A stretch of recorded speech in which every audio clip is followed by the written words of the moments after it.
You know,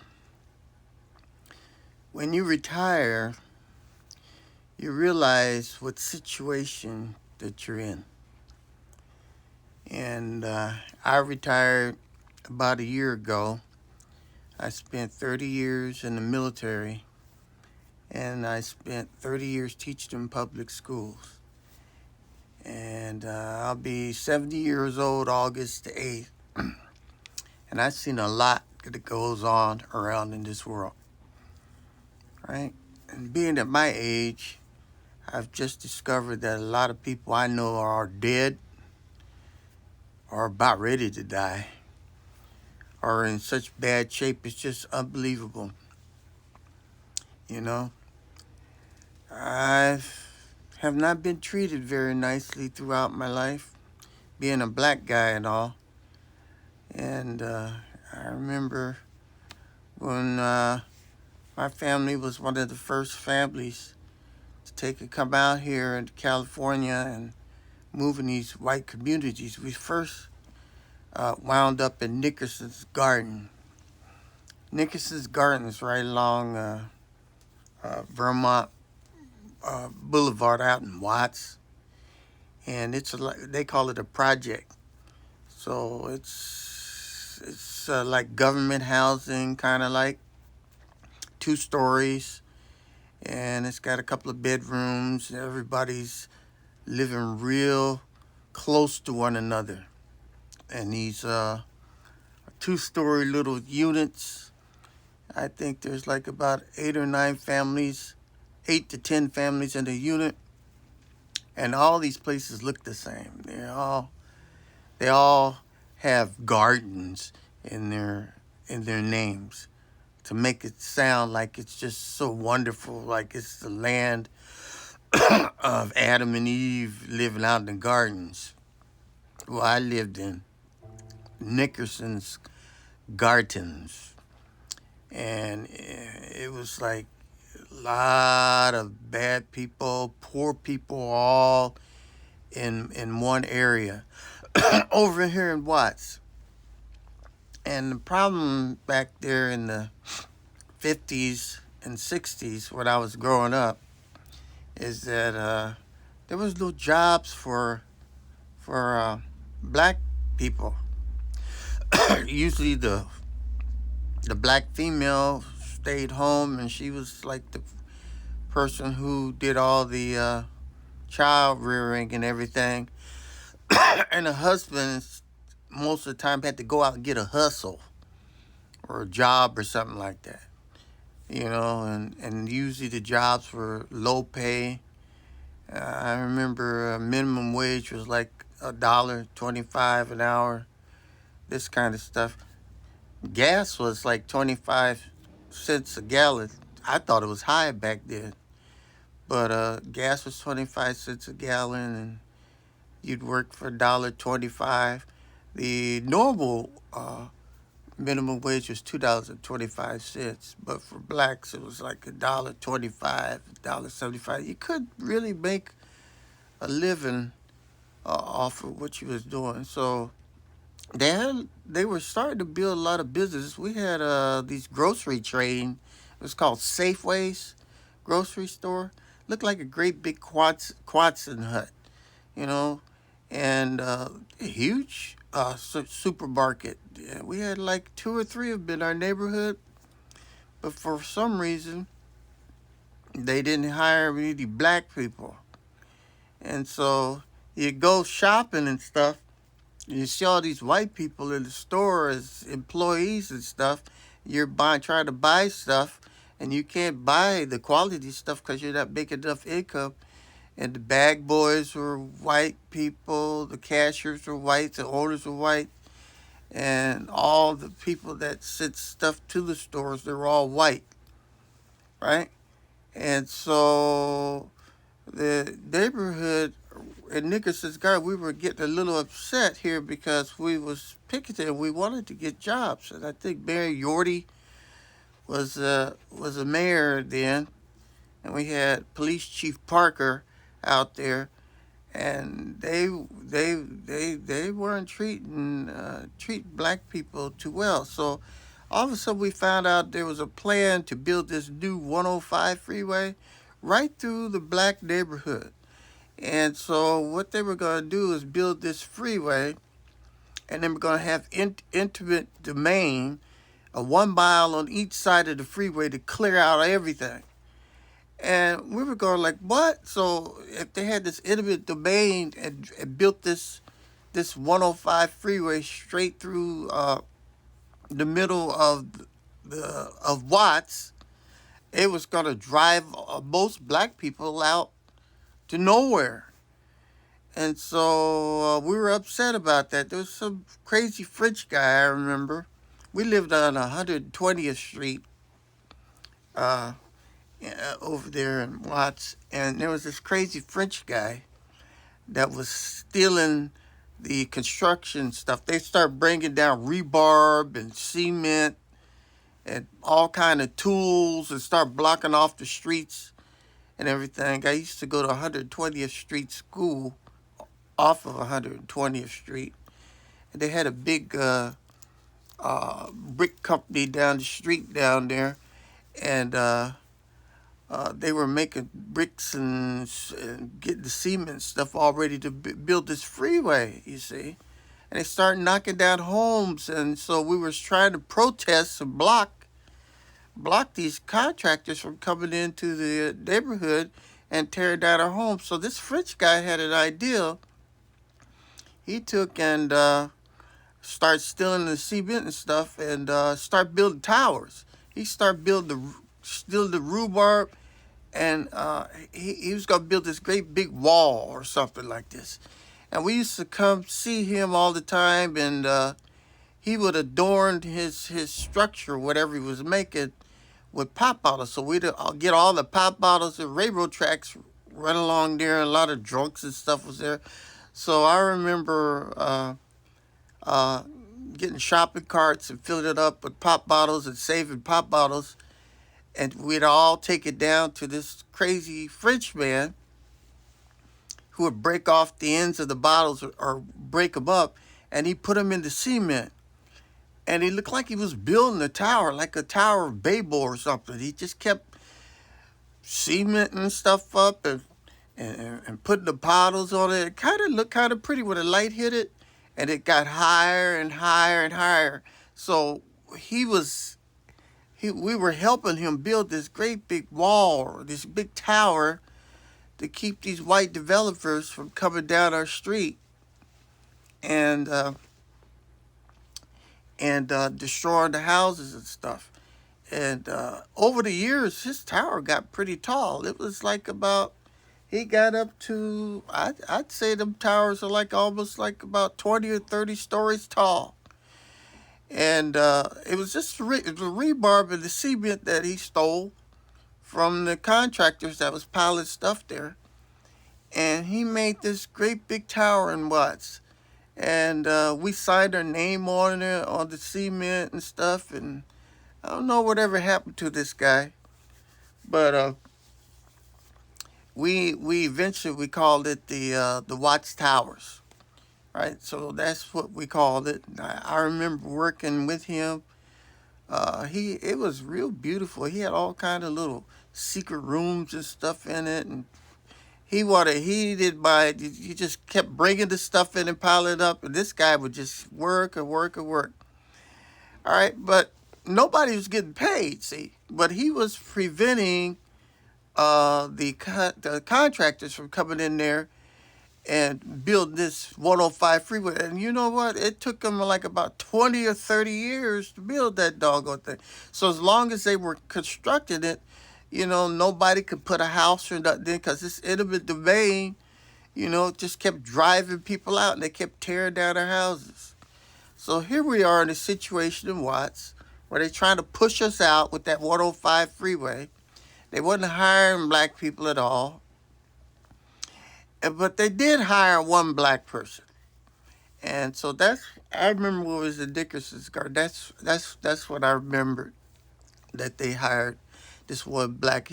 Out of all the black men that could work, they hired some guy who was autistic, right? As a young kid. I'd say he's probably about 19, 20 years old. He's autistic.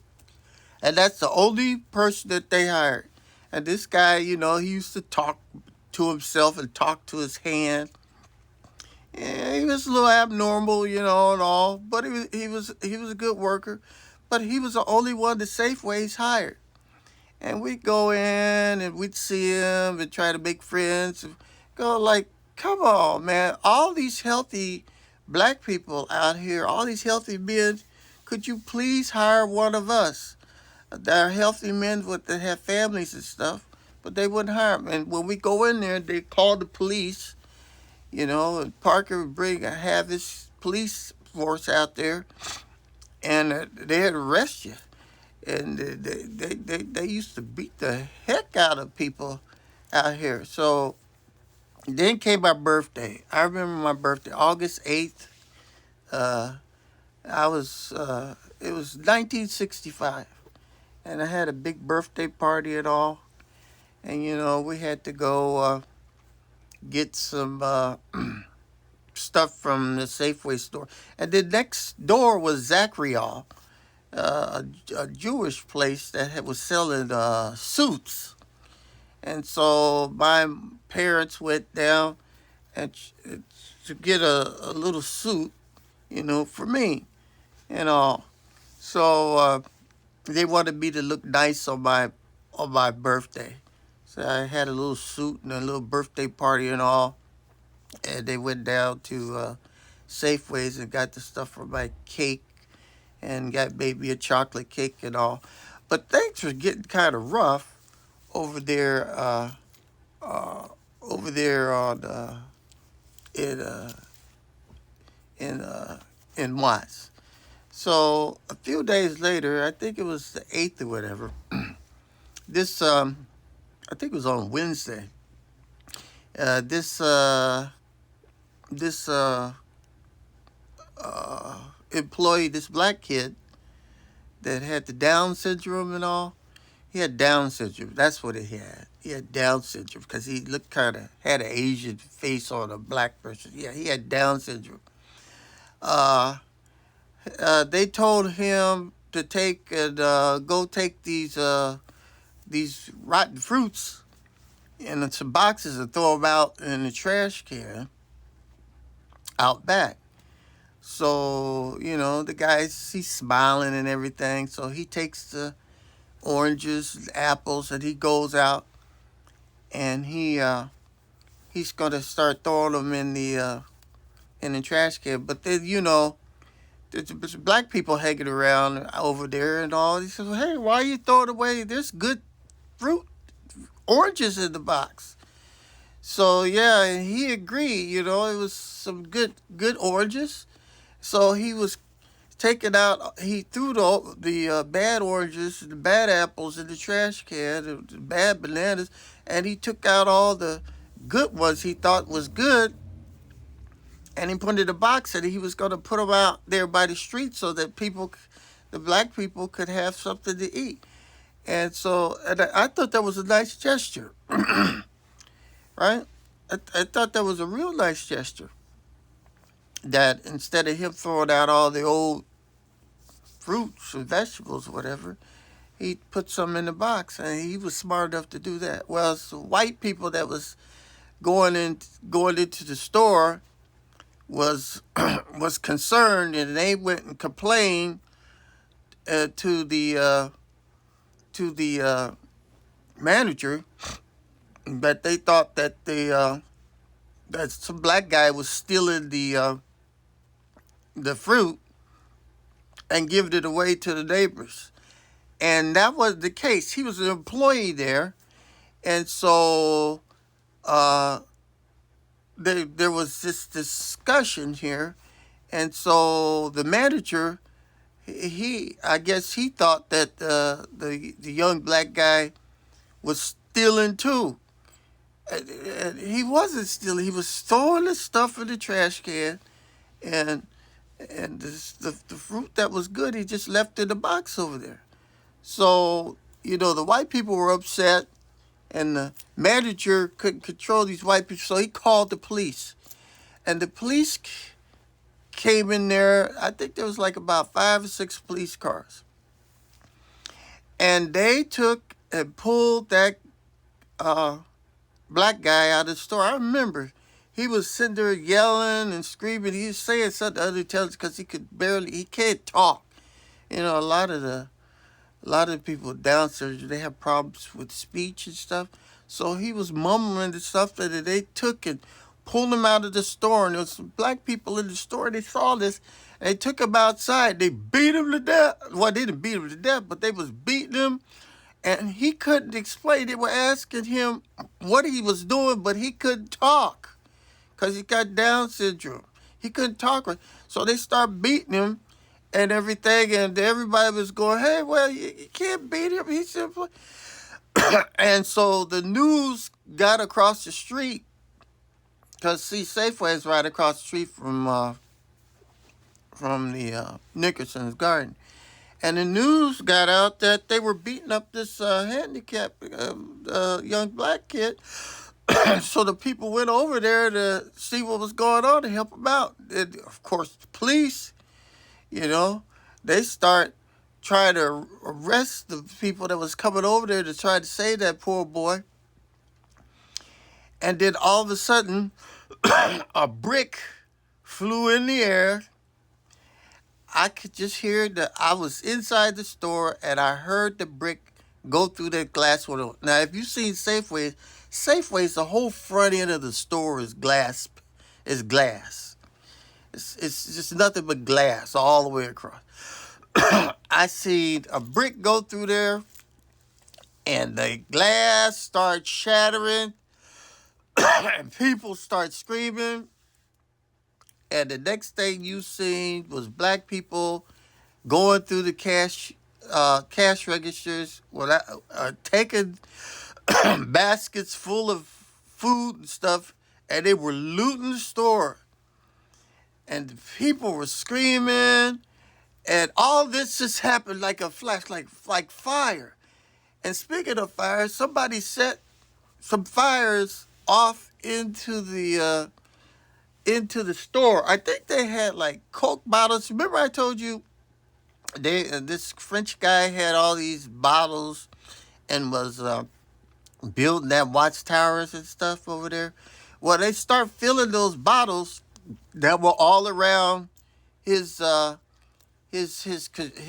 construction project. They start filling it up with water. I mean, with gasoline, and put the rag in the top.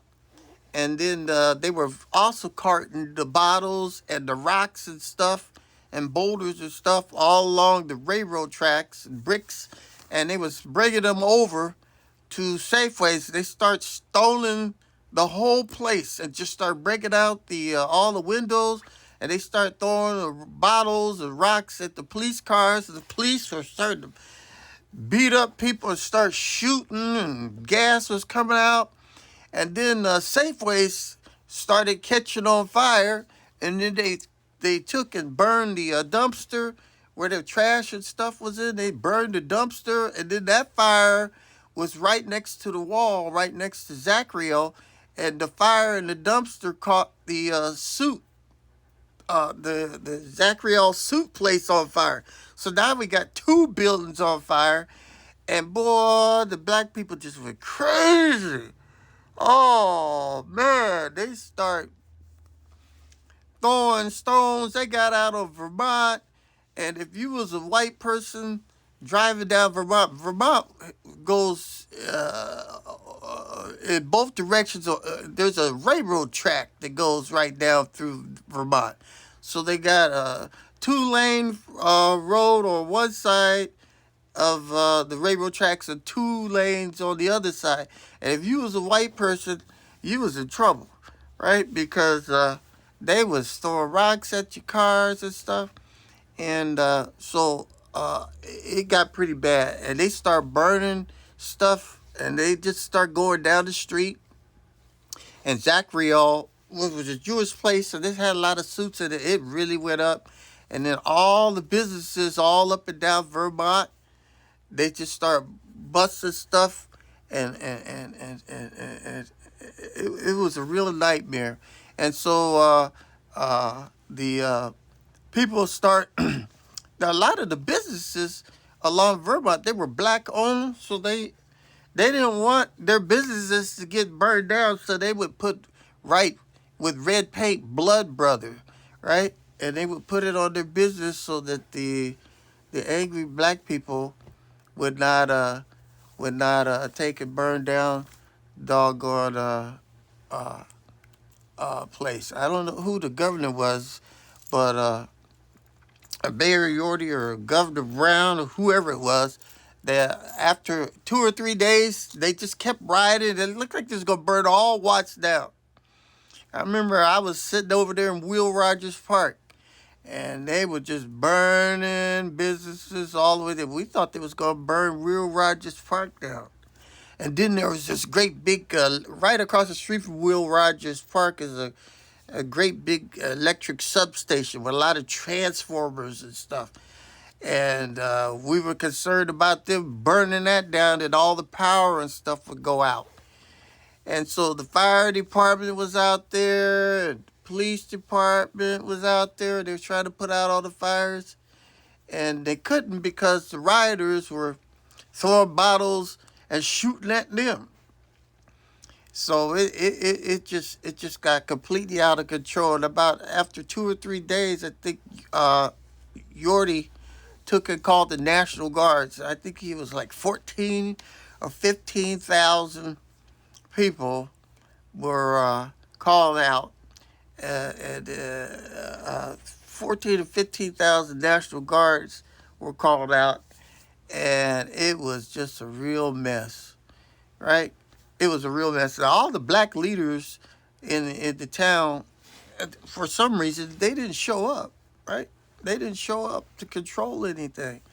And so after the riots, I think the riots lasted for like about a week or so. And then after a week, then I got to see Martin Luther King. He came down to Watts. I actually met him. I was a little kid. I must have been like about 8 or 9 years old. And I saw Martin Luther King, and he was over there trying to talk about uh, nonviolence and all this kind of stuff. But then you had the Muslims out there, and I think the Muslims was really uh, getting everybody all fired up and everything, because see, just a couple of months ago, they took and shot and killed Malcolm X. I think it was in February. So the black people were already upset, right, because of this shooting with Malcolm X. They killed him in February, and then Chief Parker's was really getting on blacks. His police force was really brutalizing a lot of black people during that time. It seems like Mayor Yorty just kind of left town to let Chief Parker just do whatever he wanted to do. And most of the people on the police force were white, and they would drag blacks out of the cars and beat the shit out of them. And when I was going to school, it was really bad. They hung me at my school. I told you that story, right? Where they took the jump rope and hung me up in the tree and all. And dogs, they sicked the dogs on us, and the Klan came out. And well, I don't know if it was the Klan. It was a bunch of white people that came out. They egged our house. They egged our car. I take throwed eggs all over the car. We had a black Ford Comet. The car was black. It was a beautiful car, brand new car. And if you threw an egg on it, right, that egg would just burn all the way through the paint and just ruin the car. But yeah, they must have thrown about 1,000 eggs at us, because see, Compton was white back there in the 50s. And that's where I was. I'm going, oh my God. It was just absolutely horrible. So when I was going,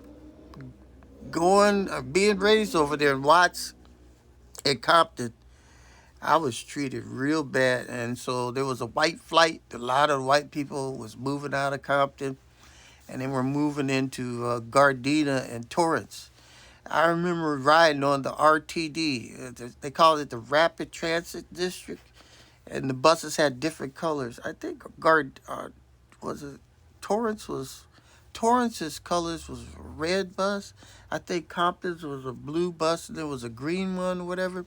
And they would all meet over there in Gardena.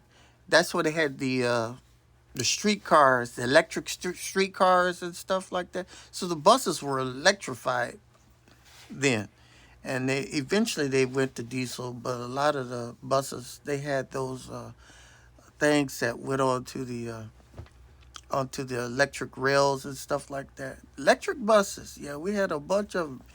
But we had something called the sundown laws, and if you was black, I mean, after 8 o'clock, you you couldn't be on the street. They call them sundown laws, right? Because after 8 o'clock and you was black and walking in the streets, the lynch mobs would come up and get you. White lynch mobs would come up and get you, string you up.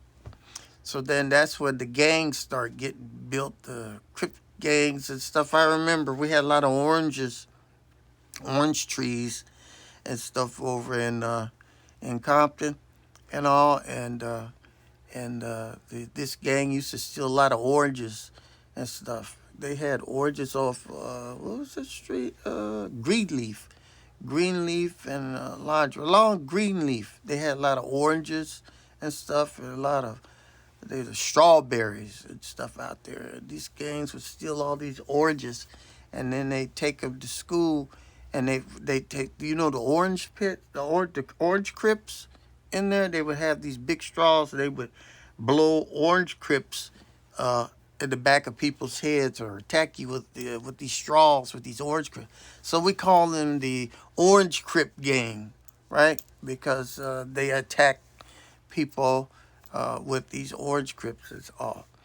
And I remember this gang formed up on Exmoor Street, and there was like about 9 brothers, and they were the original Orange Crip Gang. And eventually they dropped the orange off of their name, and they were called the Crips, right? So it was the Orange Crip Gang, but then it just became the Crips.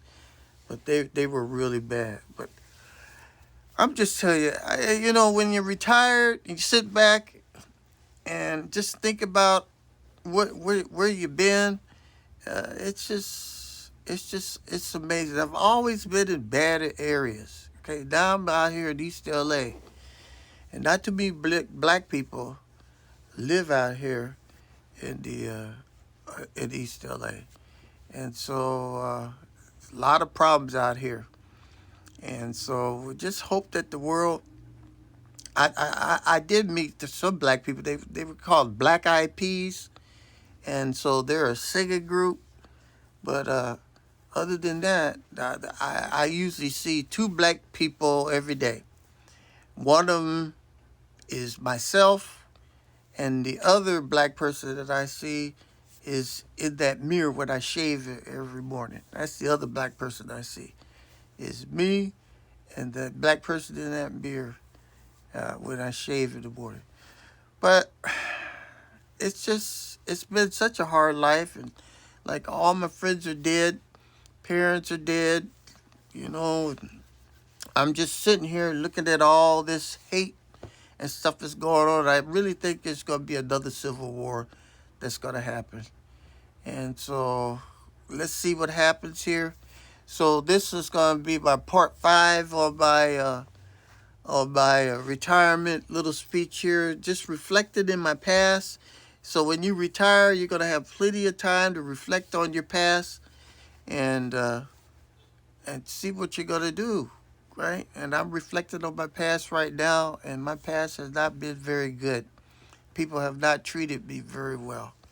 And so we'll see what happens. All right, I hope you enjoyed this show, reflecting, and we'll talk to you later on another edition of What's Up? What's Up?